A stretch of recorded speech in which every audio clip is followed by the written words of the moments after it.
Awake All Night, the Sugar Glider Show. Starring Adama the Sugar Glider and your human host, Patrick. And a special interview with Peggy Brewer. And special Adama Bond. Good evening, everyone, and welcome to the second episode of Awake All Night, the Sugar Glider Show. Peggy Brewer's back, just like I promised, for part 2 of her interview. Welcome back, Peggy. Thank you very much. How was your Thanksgiving? It was absolutely wonderful. And yours? It was good. What did you feed the critters? The critters got some turkey necks. Oh, you brought some. And yeah, Bax doesn't want it though. No.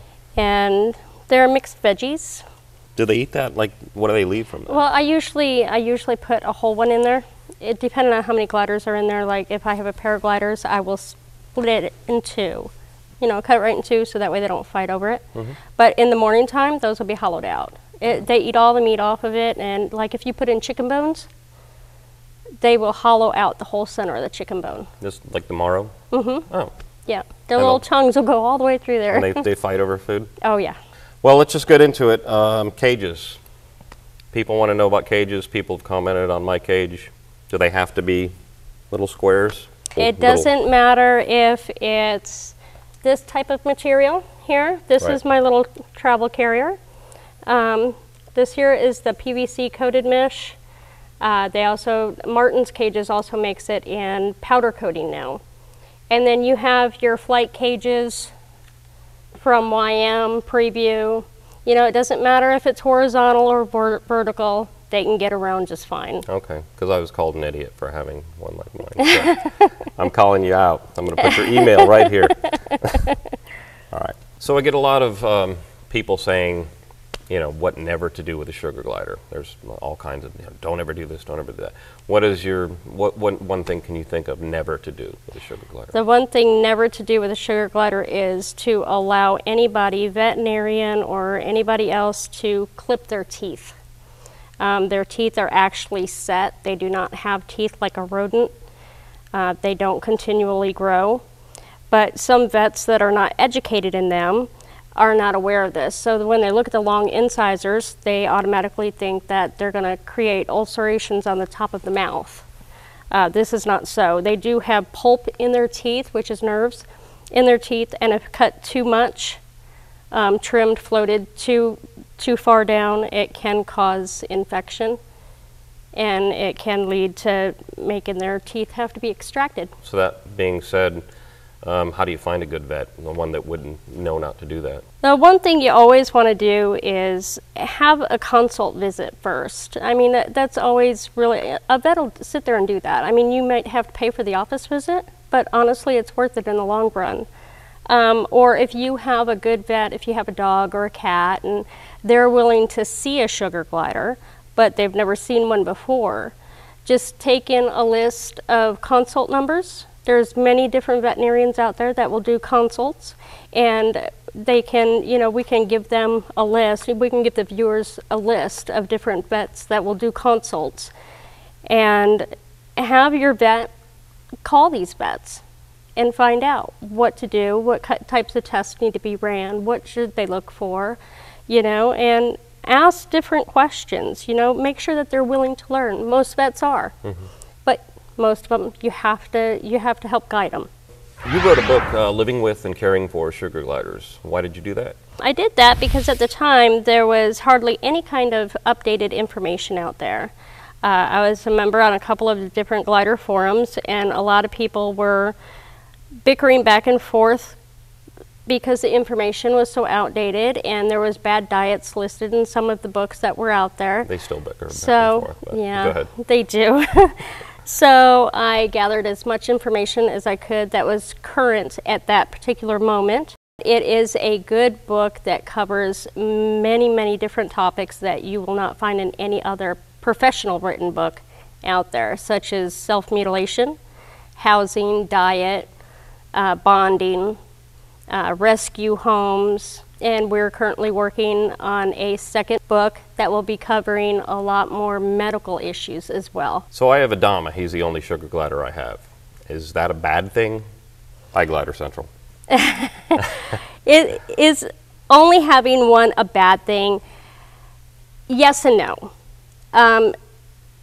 One single sugar glider, I've got one myself at home that is a single sugar glider. She is not allowed to be with anybody else because she does have a health-related issue that prevents her from being with another glider. So it's her choice not to have one as well. She's completely healed. She just chooses not to have another glider in her cage. As long as you give them a lot of attention and keep their minds completely mentally going constantly. I know many people, many people, that have one single sugar glider. They've had them for years. The gliders do fine. Do I personally recommend it? As I tell everybody, picture yourself on a deserted island and you're surrounded by all the animals that you absolutely love and adore. They all get along with each other. They keep you busy all the time. You're running, you're laughing, you're playing. Eventually, you're going to want another human to talk to. You're going to want one of your own kind. And that's how I feel about sugar gliders. They're colony animals. They live in 7 to 9 in the wild. Obviously, ours are not wild. They're captive bred. Is it good for them to have another one? Yeah, I think so. Will they die by not having another one? No. Can they become depressed? Yes. Do they all become depressed? No. Right. And actually, for the record, I do agree. I think a lot of people buy sugar gliders on a whim, or maybe not on a whim, but impulse buys. Impulse buys. A lot of them are impulse buys. I mean, look at that face. How could you not? Exactly. And I think the amount of time you need to put in, if you have one, people aren't really ready to do that, or they find themselves not having that kind of time, and that would be a bad thing. Well, thanks for coming by, Peggy, again for the second time. Thank you for having me again. Great first guest. I appreciate it. Where can people find you? If they want to get in touch with me, they can find my website at www.critterlove.com or on Facebook at CritterLove, and they can find my email address on both of those locations. Great. Thanks. Thank you. And now it's time for Adama Bond. Okay, Adama Bond. Well, from now on you could just add this sentence after everything I say about bonding. Don't count on this, as your glider may be different, because every glider is different. Yeah, there's similarities, but what would work with bonding with one, not necessarily going to work with another one. And I found that out. This has been way more complicated than I thought it was going to be. I had a sugar glider named Gaius, and we were tight, to say the least. So I was successful with bonding once. That was once. It may sound basic. Everybody is different. Sugar gliders and people. I made a couple first mistakes. From what I remember, I did what I did with Gaius, with Adama, and it wasn't working. It wasn't working for a good week. He was crabbing, he was biting me, and there was no progress whatsoever. One of the first things I did wrong was when I would take him out of the cage, he would run from me, and I chased him around the cage trying to get a hold of him. I think that created a little lack of trust with him. I gave Peggy Brewer a call. I told her what I was doing. So Peggy suggested I get a hammock for him. So he was being very pouch protective, which means that anytime you open that pouch, he's in there, he's comfortable, and as soon as you open that pouch, boy, he's ready to kill. So I had to get him out of the pouch. I bought a hammock instead. I got rid of his pouches in the cage, and also start from scratch. Leave him in the cage for a couple days with his new hammock, and I started over, and that's working great now. I've been taking him in the bathroom and making sure it's secure. That way, we're not in the kitchen where he can run under a stove or something like that, because he's not with me yet. He's still afraid of me. So I wanted to take him somewhere. A lot of people use a pup tent. I did try a pup tent. I went and bought a tent, and I can see where this would work with a lot of people, but to me it's hot, and basically he would just run behind me and stay in the corner, and it's just, I just wasn't digging it. I like to kind of stand or be able to get up and interact with him, and this was just sort of twisting inside a little tiny space, so it really wasn't working for me. I like a little more space, so I use a bathroom where I can shut the door, shut the lid, put a towel and anywhere there's a hole or somewhere he can get lost or something like that, and I can supervise, I can stand, I can interact with him. I've read with bonding, repetition is the key, and in this case, it certainly is, because I would bring him in the bathroom, he'd be crabbing, I'd have him in my hand, he didn't like it, I'd let him grab the curtain, he'd run up the curtain, and then I would just keep my hand out, and he would find my hand, he would sniff my hand.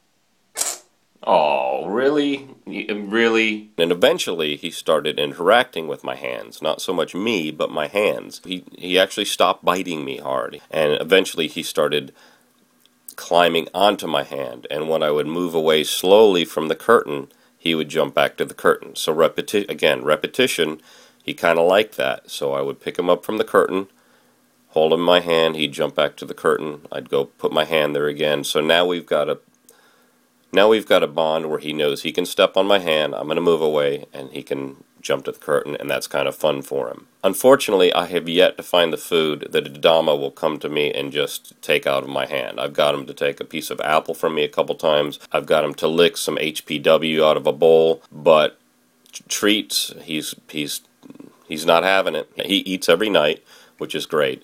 But little sweet treats, he's not having it. So basically that's where I'm at here. He does still crab a lot, but we've moved leaps and bounds in the last 2 weeks as opposed to the first 2 weeks. So my advice in this case would, for anybody watching and having a hard time, is don't get frustrated. It's just going to take time and patience. So that's where I'm at. I feel really confident about where I am now with Adama.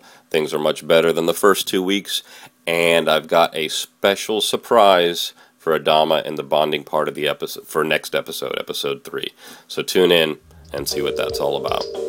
Thanks for watching the show. We'll see you next time on Awake All Night, the Sugar Glider Show. Good night. Next episode, Adama gets a roommate, mate.